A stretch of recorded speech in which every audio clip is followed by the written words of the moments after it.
पारस अस्पताल में जो कुछ हुआ वो सिर्फ एक कत्ल की कहानी नहीं है। ये उस दोस्ती की आखिरी सांसें हैं जो जेल की सलाखों के पीछे पनप रही थी और गोलियों के गूंज में दम तोड़ गई।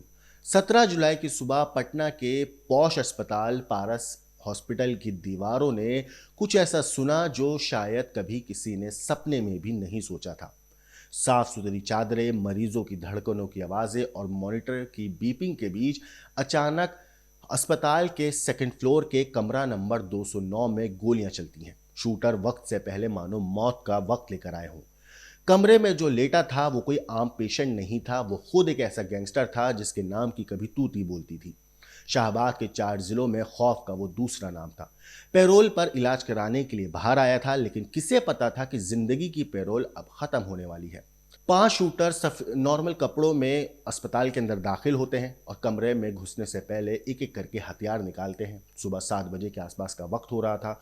अस्पताल में दाखिल होते हैं, बिना किसी एक से शब्द बोले, किसी से बात करे, सीधा लिफ्ट का बटन दबाते हैं और सेकंड फ्लोर पर पहुंचते हैं। कमरा नंबर 209 में दाखिल होते हैं और फिर गोलियों की बारिश होती है। पर यह कोई आम गैंग वॉर नहीं था, ये एक वक्त के जिगरी यार थे जिसने कत्ल किया और जिसको मारा वो दोनों कभी बेस्ट फ्रेंड हुआ करते थे। कहते हैं इन दोनों ने कभी वादा किया था कि साथ जिएंगे साथ मरेंगे, और इनकी जोड़ी की एक ऐसा खौफ था कि लोग इनके नाम से दहशत में रहते थे। लेकिन आज वही दोस्त दूसरे दोस्त का कातिल बन चुका है। आज इस खूनी दोस्ती के बारे में बात करेंगे और बात करेंगे कैसे इन दोनों के बीच में लड़ाई झगड़ा बढ़ा और दरार पड़ गई। नमस्कार, मेरा नाम है मोहम्मद आसिम और आप देख रहे हैं क्राइम तक। बिहार की कानून व्यवस्था को गोलियों से छलनी करने वाला कहां छिपा है ये कातिल पंजा? 1 2 3 4 5 बक्सर के कुख्यात हिस्ट्री शीटर चंदन मिश्रा की पटना के पारस अस्पताल में घुसकर कत्ल करने वाले ये पांचों शूटर, जिनकी तस्वीर आप अभी देख रहे हैं, अब तक पुलिस की गिरफ्त से बहुत दूर हैं। जब से पारस अस्पताल में गैंगवॉर की खबर आई है, बिहार पुलिस की गाड़ियां दनादन दौड़ रही हैं। पूरे हर जगह पे छानबीन चल रही है, तलाश हो रही है इन्हीं 5 लोगों की। पुलिस वाले हर उस ठिकाने पर दबिश दे रहे हैं जहां से उन्हें शूटर के मिलने की उम्मीद है। पटना पुलिस कह रही है शूटर्स को पहचान लिया गया है। पटना पुलिस कह रही है कि वर्चस्व की लड़ाई में कत्ल हुआ है, लेकिन अपराध की बढ़ती वारदात लगातार हो रही है और जो किरकिरी कर रही है वो किरकिरी हो रही है सरकार की, बिहार पुलिस की। 24 घंटे बीत जाने के बाद भी पुलिस के हाथ खाली हैं। शूटर्स की गिरफ्त अब तक नहीं हो पाई है गिरफ्तार। शूटर की तलाश में एसटीएफ और पटना पुलिस की संयुक्त टीमों ने फुलवारी शरीफ के गुलिस्तान मोहल्ले में छापेमारी की। रिपोर्ट्स के मुताबिक ये छापेमारी तौसीफ बादशाह के फुलवारी शरीफ स्थित घर पर की गई।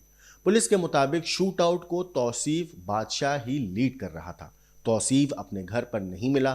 पुलिस ने उसकी मां से पूछताछ की और उसके संभावित ठिकानों पर जाकर तलाशी भी ली।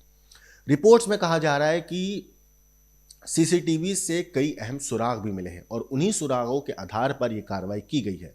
पुलिस ने कई संदिग्ध घरों की तलाशी ली है और कुछ लोगों को हिरासत में लेकर पूछताछ की जा रही है। इतना ही नहीं, सीसीटीवी फुटेज में 5 शूटर साफ तौर पर दिखाई देते हैं जिनकी लोकेशन फुलवारी शरीफ इलाके से जुड़ी बताई जा रही है।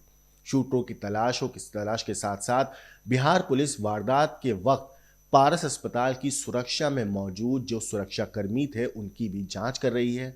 जांच इस पहलू की हो रही है कि कैसे शूटर आराम से आए और कत्ल कर कर वहां से बेखौफ चले गए। कहीं कोई अस्पताल के अंदर का सुरक्षाकर्मी तो नहीं मिला हुआ था, कहीं कोई मिली भगत तो नहीं थी। पुलिस जांच कर रही है। सीसीटीवी की ये तस्वीरें बिहार की लाचार कानून व्यवस्था को साफ तौर पर दर्शाती है। अब तक जो हत्या हुई है, आखिर कैसे बिहार पुलिस को इसको संभालना होगा, कैसे कानून को उन्हें उस हद तक मजबूत करना होगा कि बिहार में मौजूद जो अपराधी हैं उनमें खौफ जागे। वैसे कभी बक्सर में चंदन और शेरू का खौफ चलता था। कहते हैं कि इनके नाम की तूती बोलती थी, इनके नाम से लोग खौफ और दहशत में रहते थे। 15 साल पहले दोनों एक गैंग के रूप में काम कर रहे थे, एक साथ एक के बाद एक कत्ल करे। चंदन और शेरू के आदेश की नाफरमानी का मतलब मौत हो गया था। रिपोर्ट्स की माने तो इनके अपराध की जो मॉडस ऑपरेंडी थी वो ये थी कि पहले कॉल फिर गोली। जिसे मारना होता था उसे वो पहले कॉल करते। 2009 में बक्सर जिले में चंदन शेरू गैंग का नाम पहली बार सुनने में आया था, लेकिन 3 साल के अंदर दोनों ने इलाके में दबदबा ऐसा बनाया कि नॉर्मल इंसान इनके नाम से कांपता था। इस छोटे से कालखंड में बक्सर की धरती पर पानी की तरह खून बहा। इनकी अपराध की कुंडली देखिए। 6 दिसंबर 2009 को बक्सर जिले के सिमरी में अनिल सिंह की हत्या। 10 मार्च 2011 को बक्सर औद्योगिक थाना क्षेत्र में पूर्व मुखिया मोहम्मद नौशाद की हत्या। 20 अप्रैल 2011 को बक्सर औद्योगिक थाना क्षेत्र में भरत राय की हत्या। 26 जुलाई 2011 को बक्सर औद्योगिक थाना क्षेत्र में शिवजी खरवार की हत्या और 31 जुलाई 2011 को बक्सर टाउन थाना इलाके में मोहम्मद निजामुद्दीन की हत्या। इसके बाद 4 मई 2011 को इस गैंग ने बक्सर टाउन थाना इलाके में जेल के एक क्लर्क हैदर अली की हत्या की।